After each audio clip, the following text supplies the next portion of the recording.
दोस्तों, केमिस्ट्री गुरु online classes में आपका हार्दिक स्वागत है। दोस्तों, अब तक अपन ने IUPAC नामकरण के 3 पार्ट देख चुके हैं। दोस्तों, लास्ट वाले पार्ट में अपन ने कार्बोक्सिलिक अम्ल का नामकरण पढ़ा था। इस वाले पार्ट में दोस्तों अब जो अपने वरीयता में दूसरे नंबर पे आता है SO3H सल्फोनिक अम्ल, उसका नामकरण पढ़ने वाले हैं दोस्तों ये अपने वरीयता क्रम में 2 नंबर पे आता है। तो दोस्तों वरीयता क्रम में 2 नंबर पे आता है। 1 नंबर पे COOH समूह आता है, 2 नंबर पे SO3H समूह आता है दोस्तों। तो इसका अपन नामकरण पढ़ने वाले हैं दोस्तों।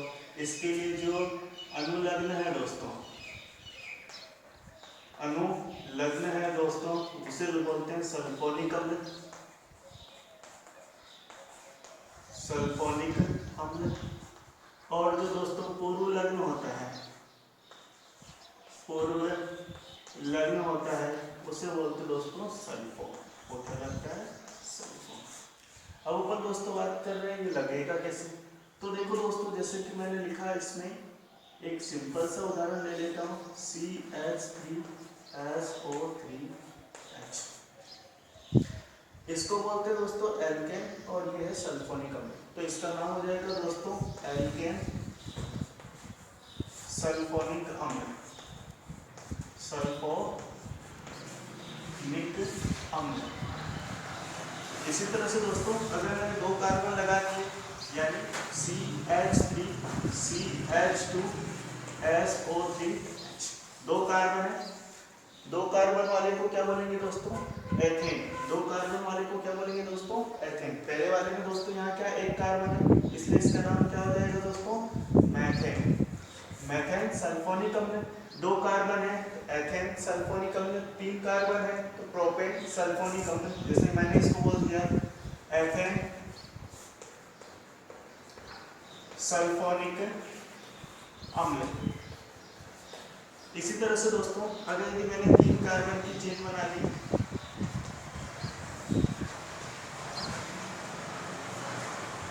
और यहाँ लगा दिया SO3, इसको दोस्तों 3 कार्बन की चेन है, इसलिए इसका नाम होगा प्रोपेन। 3 कार्बन को क्या बोलेंगे दोस्तों? प्रोपेन, क्योंकि सारे एकल बंध से जुड़े हुए हैं, इसलिए नाम हो जाएगा प्रोपेन। और सल्फोनिक अम्ल, अब देखो सल्फोनिक अम्ल 1 नंबर कार्बन से जुड़ा हुआ है, इसलिए इसका नाम होगा प्रोपेन 1 सल्फोनिक अम्ल। सल्फोनिक अम्ल। इसी तरह से दोस्तों अगर ये बीच वाले, ये जो SO3H है, अगर ये बीच वाले कार्बन से जुड़ जाए, देखते हैं CH3 CH3 SO3H, अगर ये बीच वाले कार्बन से जुड़ जाए तो भी दोस्तों 3 कार्बन की चेन है, इसलिए इसका नाम तो होगा प्रोपेन ही। इसका नाम तो प्रोपेन ही होगा, लेकिन ये जो SO3H है, ये जो SO3H है, ये अभी बीच वाले कार्बन पे जुड़ा हुआ है, यानी 2 नंबर कार्बन से जुड़ा हुआ है दोस्तों, इसलिए इसका नाम होगा प्रोपेन 2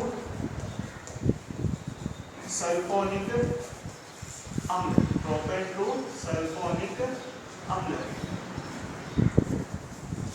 इसी तरह से दोस्तों अगर यदि किसी वलय से जुड़ जाए, जैसे कि मैंने जोड़ दिया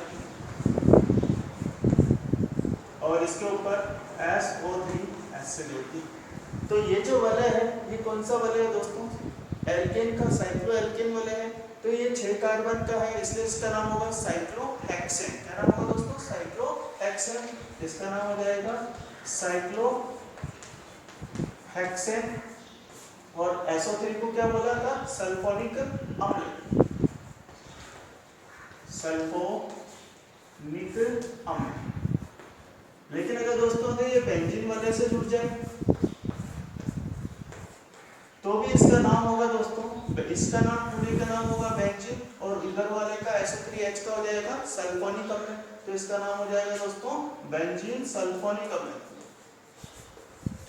बेंजीन सल्फोनिक अम्ल। अब दोस्तों बात करते हैं यह पूर्व लग्न के रूप में जो सल्फो मैंने लिखा है, वो सल्फो कब काम में लेना है दोस्तों? जब इससे उच्च वरीयता वाला कोई क्रियात्मक समूह आ जाए। अब इससे उच्च वरीयता का क्रियात्मक समूह तो दोस्तों केवल और केवल COOH पढ़ा है मैंने, इसलिए उच्च वरीयता में केवल और केवल उसी को जोड़ेंगे। यहाँ एक उच्च वरीयता में देखते हैं सल्फो शब्द का उपयोग कब किया जाएगा दोस्तों? जैसे कि मैंने लिख दिया, एक लॉन्ग चेन बना दी इधर से 1 2 3 और यहाँ पे मैंने लिख दिया COOH समूह। यहाँ मैं अगर किसी भी जगह पे SO3H जोड़ता हूँ दोस्तों, अब देखो यहाँ दो क्रियात्मक समूह हो गए, एक हो गया COOH समूह और एक हो गया SO3H समूह। दोस्तों जिसमें मुख्य क्रियात्मक समूह होता है उसे कम नंबर देते हैं, अंकन का नियम में बताया था, उसके बाद वरीयता का नियम भी बताया था, जो जिसकी वरीयता सबसे ज्यादा होती है उसको अंकन में कम अंक देते हैं। तो इसका अंकन क्या हो जाएगा, 1 2 3 और 4। ये दोस्तों जो SO3H है ये 2 नंबर पे है, इसलिए इसका नाम हो जाएगा 2-सल्फो। और कुल कितने कार्बन की चेन है दोस्तों, 4 कार्बन की, इसलिए 4 कार्बन के लिए क्या लिखते हैं, ब्यूट। 4 कार्बन के लिए क्या लिखते हैं दोस्तों, ब्यूट। सारे सिंगल बंध से जुड़ा हुआ है इसलिए इसका नाम होगा ब्यूटेन। और COOH को क्या बोलते हैं दोस्तों, ओइक अम्ल बोलते हैं, तो ब्यूटेनोइक अम्ल। तो जो दोस्तों अभी अपन ने देखा जो SO3H है इसमें अनुलग्न लगता है सल्फोनिक अम्ल, और जो पूर्वलग्न है वो लगेगा आपका सल्फर। सल्फर पूर्वलग्न के रूप में कब आएगा दोस्तों, जब उससे उच्च वरीयता वाला, जब उससे कोई उच्च वरीयता वाला समूह उपस्थित हो। दोस्तों इसमें ज्यादा नहीं है क्योंकि इसमें कार्बन युक्त क्रियात्मक समूह नहीं है, तो इसमें द्वितीयक जो विशिष्ट अपन अनुलग्न लगाते हैं वो द्वितीयक विशिष्ट अनुलग्न नहीं लगेगा। एक बार इसे नोट डाउन कर ले दोस्तों, वीडियो को पॉज करके नोट डाउन कर लेते हैं दोस्तों, है ना, नहीं तो वीडियो लंबा बन जाएगा। तीसरे नंबर पे अपन बात करते हैं दोस्तों COO एनहाइड्रेट का CO समूह का नामकरण। तीसरे जो नंबर है दोस्तों वो है, आपको मैंने तीसरे नंबर पे लिखा है दोस्तों COO समूह। दोस्तों इसको, इसका जो तरीका लिखने का वो होता है C double bond O C double bond O और इस तरह से लिखा होता है। ये क्या होता है दोस्तों, अम्ल का व्युत्पन्न है, अम्ल का एनहाइड्रस ग्रुप है। हम दो अम्ल में से, दो जो कार्बोक्सिलिक अम्ल है उस कार्बोक्सिलिक अम्ल में से, दो COOH समूह में से एक जल का अणु निकालने के बाद ये बन गया, तो इसलिए बोलते हैं इसे एनहाइड्रेट। इसके लिए जो दोस्तों अनुलग्न लगाते हैं, अनुलग्न लगाए थे दोस्तों, एक तो मैंने लिखाया था ओइक एनहाइड्राइड, और दूसरा जो लिखा है दोस्तों वो कार्बोक्सिलिक एनहाइड्रेट, कार्बोक्सिलिक एनहाइड्राइड। इसका दोस्तों पूर्वलग्न नहीं लगता है क्योंकि यह अम्ल के व्युत्पन्न होते हैं। अब दोस्तों जहां जहां मैंने अम्ल के अंदर पढ़ाया था कि जो COOH समूह है उस समूह में आपको एक तो लिखाया था मैंने ओइक अम्ल लिखना, एक लिखाया था दोस्तों पिछले वाले वीडियो में मैंने कार्बोक्सिलिक अम्ल लिखना। जहां आपने ओइक अम्ल लिखा है, अगर उस तरह से कोई अम्ल बन रहा है तो उसके लिए लिखेंगे दोस्तों ओइक एनहाइड्रेट इसी के अंदर। और अगर यदि अपने को कहीं कार्बोक्सिलिक अम्ल लिखा था तो उससे बनने वाला जो एनहाइड्रेट होगा उसे अपन दोस्तों कार्बोक्सिलिक एनहाइड्रेट कहेंगे, उसे अपन दोस्तों क्या कहेंगे, कार्बोक्सिलिक एनहाइड्रेट कहेंगे। जैसे कि दोस्तों उदाहरण पर यहां रख रहे हैं, सिंपल सा उदाहरण लिखा दोस्तों HC double bond O C double bond O। दोस्तों अपने को ये पहचान नहीं हो रही है कि ये कौन सा अम्ल है, तो कुछ नहीं करना दोस्तों, इसको एक बीच से काट दें और एक जल का अणु इसमें आपको जोड़ना है। क्या जोड़ना दोस्तों, जल का अणु जोड़ना। अब देखो इधर से क्या बना, एक HCOOH और इधर से भी क्या बना HCOOH, क्या बन जाएगा दोस्तों HCOOH, दोनों साइड से ये बनेगा। अब इसे क्या बोला था उस जगह पे मैंने, मैथेनोइक अम्ल। क्या बोला था दोस्तों, मैथेनोइक अम्ल। तो इसका नाम क्या हो जाएगा दोस्तों, मैथेनोइक।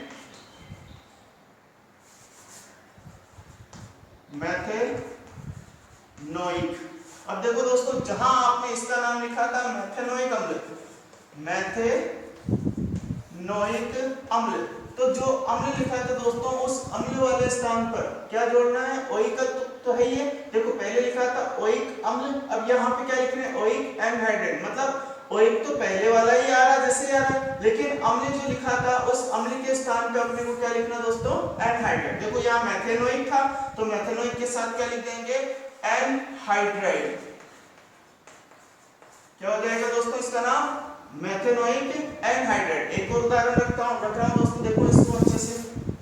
मैंने लिखा CH3 C double bond O O C double bond O CH3। दोस्तों अगर देखें दोनों साइड से, इधर भी कितने कार्बन है, 2, इधर भी कितने कार्बन है, 2, 2 कार्बन के लिए क्या लिखाया था मैंने, एथेनोइक अम्ल। क्या लिखाया था दोस्तों, एथेनोइक अम्ल। लेकिन यहाँ दो अम्ल जो एक दूसरे से जुड़े हुए हैं और उसमें जल का अणु बाहर निकल रहा है। अब देखो दोनों साइड से कार्बन की संख्या समान है, इसलिए इसका नाम तो जो अम्ल बन रहा है वो अम्ल है एथेनोइक, एथेनोइक अम्ल। नाम क्या बन रहा है, एथेनोइक अम्ल। लेकिन मैंने क्या बताया था, अम्ल के स्थान पे क्या लिखना, वर्ड एनहाइड्रेट। अम्ल के स्थान पे क्या लिखना दोस्तों, वर्ड एनहाइड्रेट। तो इसलिए इसका नाम क्या हो जाएगा, एथेनोइक एनहाइड्रेट। क्या नाम हो जाएगा दोस्तों, एथेनोइक एनहाइड्रेट। अब अपन बात कर रहे हैं अगर 3 कार्बन की चेन लगा दी तो क्या होगा,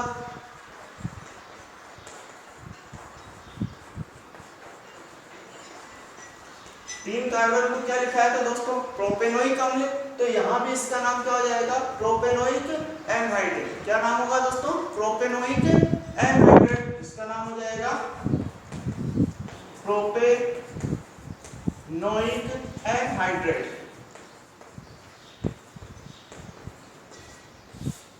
आगे बात समझ में दोस्तों। अब अपन बात कर रहे हैं, एक को मैंने और लिखाया था, जैसे इस तरह से लिखाया था CH2COOH CH2COOH। इसका नाम लिखाया था दोस्तों क्या, आपको याद होगा डाइओइक अम्ल वाला फॉर्मूला था। डाइओइक अम्ल में ओम्स गैप लिखाया था, OMS, S फॉर सक्सेनिक अम्ल लिखाया था। इसका नाम लिखाया था सक्सेनिक अम्ल। क्या लिखा था दोस्तों, सक्सेनिक अम्ल। ये सामान्य नाम था। क्या नाम था दोस्तों, सक्सेनिक अम्ल। ये एक सामान्य नाम था। और सक्सेनिक अम्ल में से अगर एक जल का अणु निकाल दे, यानी एक इसमें से जल का अणु निकाल दे, यहाँ से OH और यहाँ से H निकाल करके इसे मैं इस तरह से बना दूं,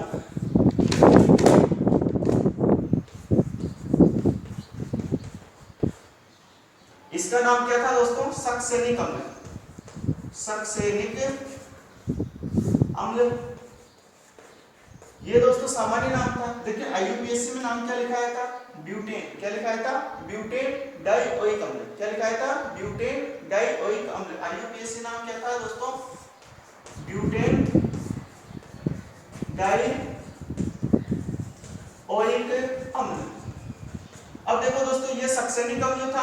अब इसका सामान्य नाम में भी क्या होगा, जल का अणु निकाल दिया तो अम्ल की जगह पे क्या निकल जाएगा दोस्तों, एनहाइड्रेट। अम्ल की जगह पे क्या जाएगा, एनहाइड्रेट। तो इसे सामान्य भाषा में क्या बोलेंगे, सामान्य पद्धति में बोलेंगे सक्सेनिक एनहाइड्रेट। अगर यदि इसका IUPAC नाम लिखा ब्यूटेन डाइओइक अम्ल, तो अम्ल की जगह पे क्या लिखाना है, एनहाइड्रेट। अम्ल की जगह पे क्या लिखना दोस्तों, एनहाइड्रेट। इसका नाम हो जाएगा ब्यूटेनोइक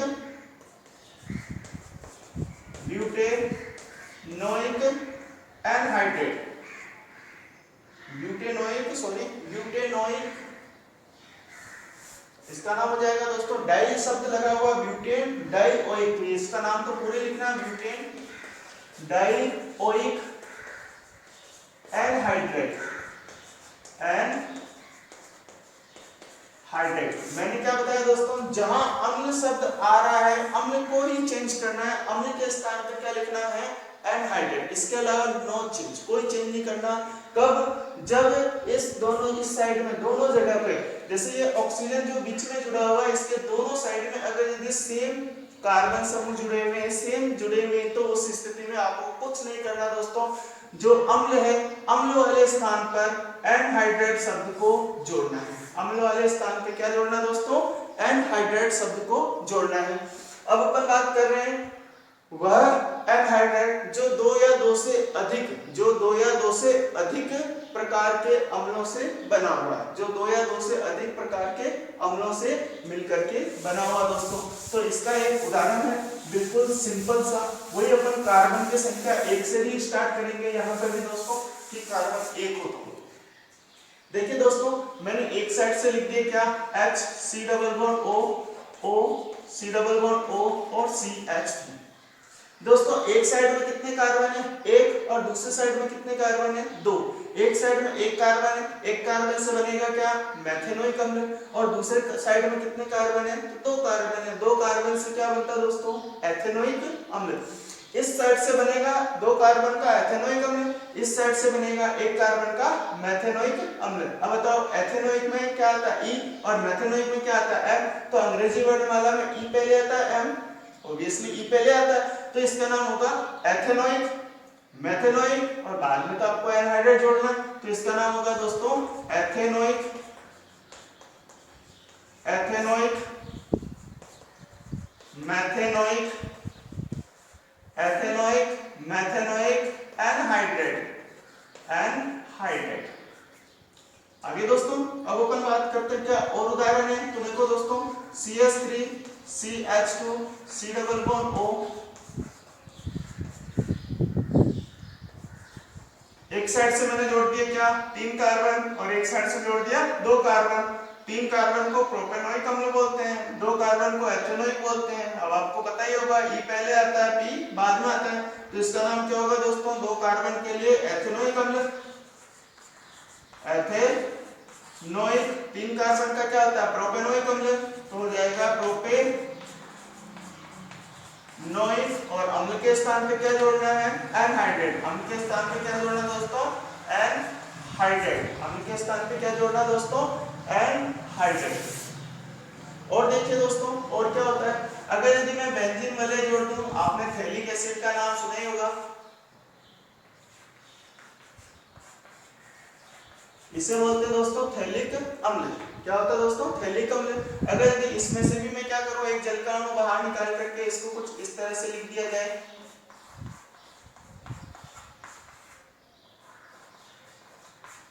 तो ये तो है दोस्तों थैलिक अम्ल, थैलिक अम्ल। और थैलिक अम्ल का जो अम्ल वाला हिस्सा, उसमें से अपन ने जल का अणु निकाल दिया, इसलिए अम्ल के स्थान पे क्या लिखेंगे, एनहाइड्रेट, तो इसका नाम हो जाएगा थैलिक एनहाइड्रेट। क्या नाम हो जाएगा दोस्तों, थैलिक एनहाइड्रेट, और उसके निर्माण में काम में ली जाती है दोस्तों।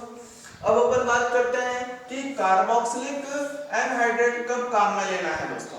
तो यहाँ अपन बात करते हैं कार्बोक्सिलिक एनहाइड्रेट कब काम में लेना है, तो सिंपल सी है, मैंने कार्बोक्सिलिक अम्ल कब लिखना बताया था, जब COO समूह की संख्या 3 या 3 से ज्यादा हो जाए, है ना, या COO समूह किसी वलय का हिस्सा हो, वलय से जुड़ जाए। तो यहाँ एक सिंपल मैं वलय से जोड़ रहा हूँ इसे। अब देखो दोनों साइड से मैं क्या कर रहा हूँ, अभी तो एक बार तो बराबर ही चेन बना रहा हूँ, इधर से भी 6 कार्बन की वलय जोड़ दिया, और इधर से भी मैंने क्या कर दिया दोस्तों, 6 कार्बन की वलय जोड़ दी। इसका क्या नाम बताया था, साइक्लोहेक्सेन। इसका क्या बताया था, साइक्लोहेक्सेन। अब इसका नाम हो जाएगा साइक्लोहेक्सेन, और यहाँ जो वलय वाला से जुड़ा हुआ है तो इसको बोलते हैं साइक्लोहेक्सेन कार्बोक्सिलिक अम्ल। क्या बोलते हैं दोस्तों, साइक्लोहेक्सेन कार्बोक्सिलिक अम्ल। ये उदाहरण मैंने पिछले वाले वीडियो में ले रखा है दोस्तों, आप आराम से देखें। तो इसका ये वाला जो पार्ट बनेगा, इससे जो अम्ल वाला हिस्सा बनेगा उससे तो बोलेंगे दोस्तों कि साइक्लोहेक्सेन कार्बोक्सिलिक अम्ल। सेम इधर से भी यही वाला हिस्सा बन जाएगा, क्योंकि दोनों साइड से मैंने उदाहरण सेम लिए हैं, तो यहाँ से भी बन जाएगा साइक्लोहेक्सेन कार्बोक्सिलिक अम्ल। तो देखो इसका यूपीएससी नाम क्या हो जाएगा दोस्तों, साइक्लोहेक्सेन कार्बोक्सिलिक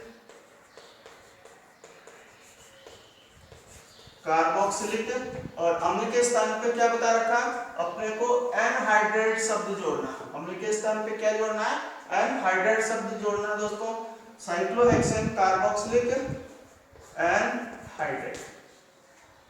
अगर ये दोस्तों वलय में भी अलग अलग प्रकार की आ जाए, जैसे कि मैंने एक साइड से तो 5 कार्बन की वलय जोड़ दी,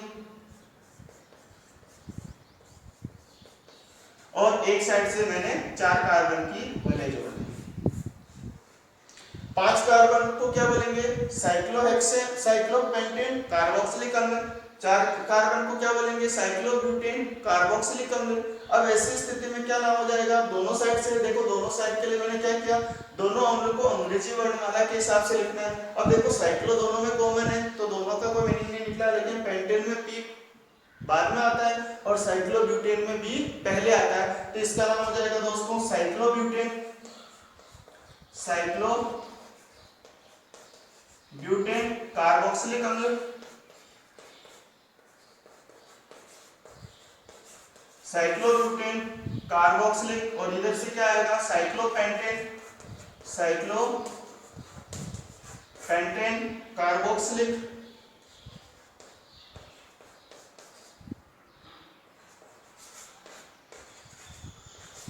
कार्बोक्सिलिक, और लास्ट में जो अम्ल है, अम्ल के स्थान पे क्या बताया दोस्तों? एनहाइड्रेट। अम्ल के स्थान पे क्या हो जाएगा दोस्तों?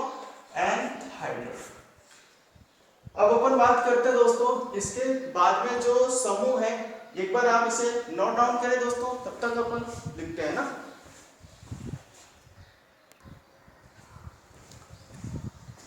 दोस्तों अब अपन 4 नंबर पे पढ़ने वाले हैं एस्टर का। एस्टर के लिए जो अनुलग्न लगाते हैं दोस्तों, एक तो होता है OH और दूसरा होता है कार्बोक्सिलेट। पूर्व लग्न जो लगाते हैं दोस्तों, एक होता है एल्केनोइल ऑक्सी और दूसरा होता है एल्कोक्सी कार्बिनोल। एस्टर को लिखते कैसे दोस्तों? COOR। सबसे पहले बात करते हैं OH कब लगता है, तो पहले उदाहरण लेंगे OH का अनुलग्न के रूप में। देखो देखते हैं, मैंने लिखा HC double bond O R। देखो दोस्तों, जिस साइड में कार्बन और ऑक्सीजन के बीच में डबल बंध हो, कार्बन और ऑक्सीजन के बीच में डबल बंध हो, उसे तो बोलते दोस्तों एल्केनोइड। इस समूह को क्या बोलते दोस्तों? एल्केनोइड।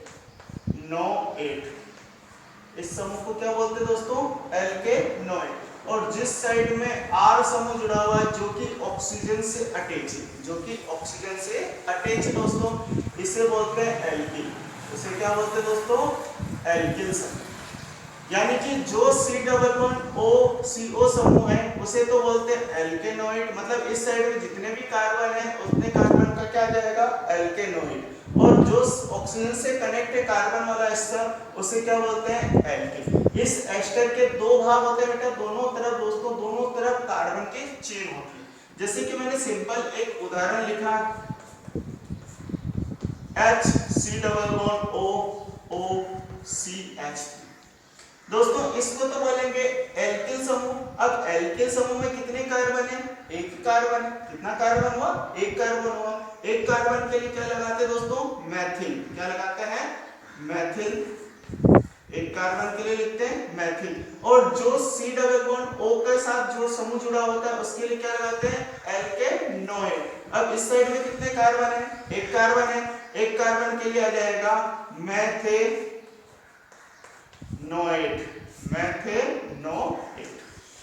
आगे दोस्तों समझ में? एक और देखो मैंने लिख दिया CH3 C double bond OOCH3। वापस इधर से मैंने कितने कार्बन लिए? एक। और इस साइड में कितने कार्बन है? 2।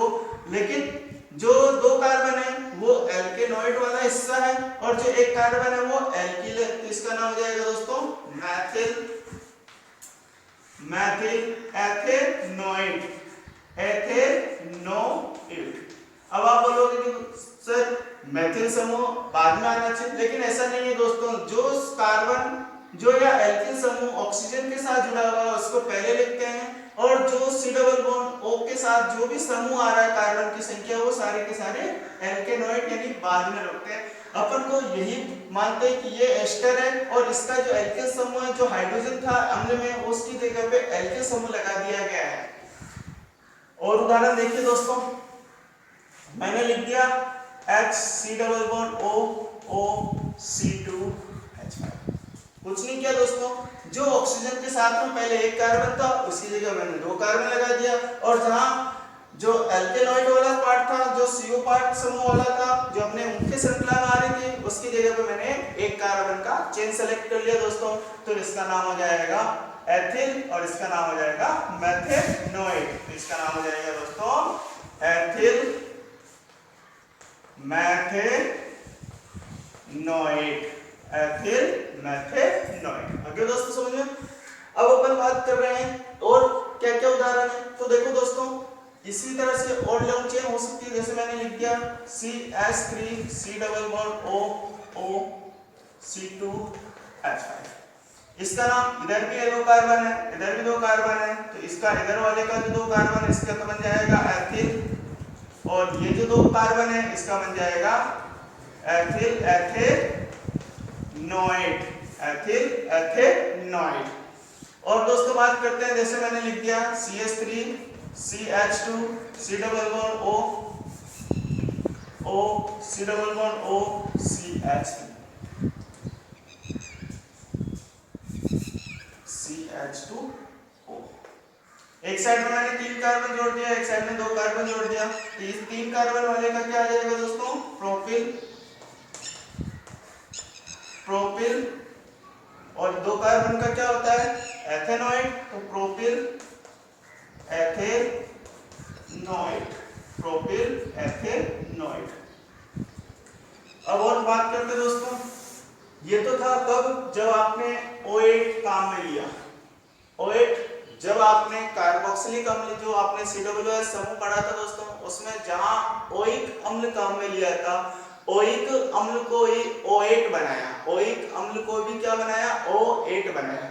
अब अपन बात करते हैं कार्बोक्सिलिक। तो कार्बोक्सिलिक अम्ल में जहां कार्बोक्सिलिक अम्ल था, तो कार्बोक्सिलिक अम्ल को कार्बोक्सिलेट बोलेंगे। देखो कैसे करते हैं, जब C double bond O O समूह, ये जो मुख्य श्रृंखला का जो कार्बन आएगा वो किसी वलय से जुड़ जाए, वो क्या होता है दोस्तों किसी वलय से जुड़ जाए, और इधर तो कुछ भी कर दो तो दोस्तों CH3 लगा दिया, तो इसका तो होगा मैथिल, इसका नाम तो होगा मैथिल। ये साइक्लोहेक्सेन है, इसका नाम हो जाएगा साइक्लोहेक्सेन। अब क्योंकि अब अपन देख रहे हैं, पहले तो क्या था दोस्तों, जो CO समूह का कार्बन था वह मुख्य श्रृंखला में सम्मिलित हो रहा था, इसलिए अपन ने O8 काम में लिया।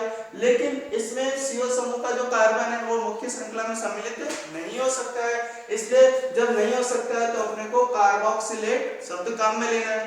तो क्या हो जाएगा मैथिल साइक्लोहेक्सेन कार्बोक्सिलेट, कार्बोक्सिलेट, इसका नाम हो जाएगा मैथिल साइक्लोहेक्सेन कार्बोक्सिलेट।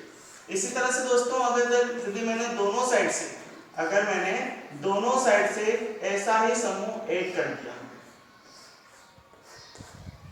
तो दोस्तों इसका नाम हो जाएगा एल्किन, और इसका नाम है एल्केनोइड। तो इसका नाम है साइक्लोहेक्सेन, इसका नाम हो जाएगा पहले वाले का साइक्लोहेक्सेन, बाद वाले का क्या आएगा साइक्लोहेक्सेन,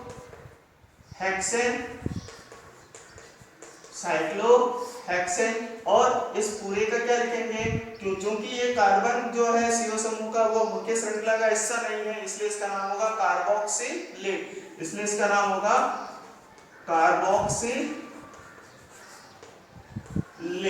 इसका नाम हो जाएगा दोस्तों कार्बोक्सिलेट। तो ये था दोस्तों अपने लिए जो एस्टर समूह है, इसका अपन ने O8 और कार्बोक्सिलेट वाला पार्ट पढ़ लिया है।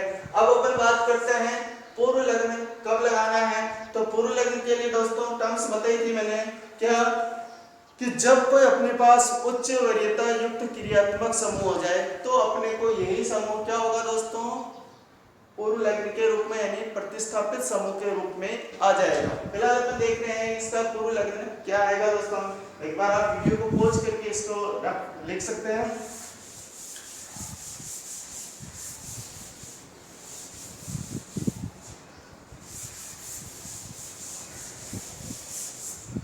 हाँ तो दोस्तों अपन बात कर रहे हैं इसका पूर्व लग्न के रूप में क्या क्या शब्द लिखा जाता है। तो एक तो है कार्बेनोइल ऑक्सी और एक है एल्कोक्सी कार्बेनोइल। देखिए दोस्तों अगर यदि मैं इसको इस तरह से पूर्व प्रतिस्थापित समूह के रूप में लिखता हूं, अगर मैं इसको इस तरह से प्रतिस्थापित समूह के रूप में लिखता हूं तो इसको तो बोलेंगे एल्कोक्सी, इसको तो बोलेंगे दोस्तों एल्कोक्सी कार्बेनॉइल, इस समूह का नाम हो जाएगा, इस समूह का तो एल्कोक्सी और इस समूह का नाम हो जाएगा कार्बेनॉइल। लेकिन अगर यदि ये प्रतिस्थापी समूह कुछ इस तरह से आ जाए, ऑक्सीजन के साथ जुड़ा हुआ आ जाए, अगर यदि प्रतिस्थापी समूह किसके साथ जुड़ जाए, ऑक्सीजन के साथ जुड़ करके प्रतिस्थापी समूह में आ जाए, और एक कंडीशन है ये कार्बन के साथ जुड़ करके प्रतिस्थापी समूह के रूप में आ जाए। अगर ये कार्बन के साथ जुड़ करके आता है तब तो अपन लिखते हैं एल्कोक्सी कार्बेनॉइल, जो कि मैंने सेकंड नंबर पे लिखा है। लेकिन अगर ऑक्सीजन के साथ जुड़ करके ये प्रतिस्थापी समूह के रूप में आता है तो इसको बोलते हैं एल्केनॉइल, इसको बोलते हैं दोस्तों एल्केनॉइल, और इसका नाम होता है दोस्तों ऑक्सी, इसका नाम होता है ऑक्सी। देखो जिससे जुड़ रहा है, जिससे वो प्रतिस्थापी समूह से जुड़ रहा है, प्रतिस्थापी समूह से जुड़ करके बाहर आ रहा है, उसको अपन बाद में लिखा, उसको मैंने क्या लिखा दोस्तों, बाद में लिखा। अब एक उदाहरण ले रहा हूं आपके सामने, देखिए दोस्तों क्या होगा। मैंने दोस्तों एक बेंजीन वलय लिया है, इस बेंजीन वलय के ऊपर मैंने लिख दिया COOH, यानी उच्च वरीयता वाला समूह डाल दिया दोस्तों। इसका मतलब मैं एस्टर को किसी भी स्थिति में लिखूंगा वो हमेशा क्या आ जाएगा, प्रतिस्थापित समूह के रूप में आएगा। अब देखो दोस्तों इसको मैं क्या करता हूं, एक जगह तो कार्बन के साथ जोड़ करके प्रतिस्थापित समूह लेके आ रहा हूं, आगे बात समझिए दोस्तों। और एक जगह मैं क्या करता हूं दोस्तों, ऑक्सीजन के साथ, एक जगह मैं क्या करता हूं दोस्तों, ऑक्सीजन के साथ जोड़ करके, ऑक्सीजन के साथ जोड़ करके इसे मैं प्रतिस्थापित समूह के रूप में लेके आता हूं। एक साइड से मैंने क्या किया दोस्तों, कार्बन के साथ जोड़ करके प्रतिस्थापित समूह के रूप में बनाया एस्टर को, ये एस्टर हुआ COO समूह है और ये भी है COO समूह, लेकिन दोनों में जुड़ने का तरीका अलग है, दोनों में दोस्तों जुड़ने का तरीका अलग है। अगर यदि कार्बन के साथ जुड़ करके प्रतिस्थापित समूह में जा रहा है, कार्बन के साथ जुड़ करके प्रतिस्थापित समूह में जा रहा है तो क्या होगा, एल्कोक्सी कार्बेनॉइल। अगर यदि ऑक्सीजन के साथ जुड़ करके प्रतिस्थापित समूह में जाएगा तो हो जाएगा एल्केनॉइल ऑक्सी, एल्केनॉइल ऑक्सी। अब देखो दोस्तों ये उच्च वरीयता वाला क्रियात्मक समूह की है तो नंबर तो इसी को देना है अपने को। अगली बात समझना दोस्तों। अब देखो क्या होगा, जो प्रतिस्थापन में चला गया वो क्या आएगा, बाद में आएगा, वो क्या लिखा जाएगा दोस्तों, बाद में लिखा जाएगा। अब देखो क्या होगा, इसका नाम बताया मैंने एल्कोक्सी कार्बेनॉइल, तो इसका नाम होगा, दो कार्बन है, दो कार्बन का क्या होता है दोस्तों, एथोक्सी, दो कार्बन का क्या होता है, एथोक्सी। क्या लिखा है, एल्कोक्सी, दो कार्बन के लिए H, दो कार्बन के लिए क्या होगा दोस्तों, H, H के लिए क्या आएगा E, और यहाँ पे एल्केनॉइल यानी इतने कितने कार्बन है, 1 2 3, 3 कार्बन के लिए क्या होता है दोस्तों, प्रोपेनॉइल। क्या होता है, प्रोपेनॉइल। अब बताओ एक E पहले आएगा कि P, अब आपको पता है E पहले आएगा इसलिए इसका नाम पहले लिखेंगे, और ये P बाद में आएगा इसलिए इसका नाम बाद में लिखेंगे दोस्तों। तो इसका नाम हो जाएगा एथोक्सी। ये 25 नहीं है, आप 25 मत समझ आना दोस्तों, ये 2 और हाइड्रोजन की संख्या कितनी है, 5। अब अपन बात करते हैं, इसका नाम H पे आ रहा है तो इसलिए नाम हो जाएगा एथोक्सी, एथोक्सी नाम आ गया बस दोस्तों समझ में। एथोक्सी, एल्कोक्सी की जगह क्या आएगा, एथोक्सी। कार्बेनॉइल, तो कार्बेनॉइल CO समूह को तो अपने को कार्बेनॉइल लिखना है, कार्बेनॉइल। अब अपन बात करते हैं दोस्तों, ये आया कितने नंबर पे, तो आया है 2 नंबर, तो क्या हो गया 2 एथोक्सी कार्बेनॉइल, 2 एथोक्सी कार्बेनॉइल। ये कितने पे आया दोस्तों, 4 पे, ये कितने पे आया दोस्तों, 4 पे। 4 पे क्या है, प्रोपेनॉइल, 4 पे क्या है, प्रोपेनॉइल ऑक्सी, प्रोपेनॉइल ऑक्सी। और इस पूरे का नाम क्या है दोस्तों, बेंजोइक अम्ल। इस पूरे का नाम क्या होगा दोस्तों, बेंजोइक अम्ल।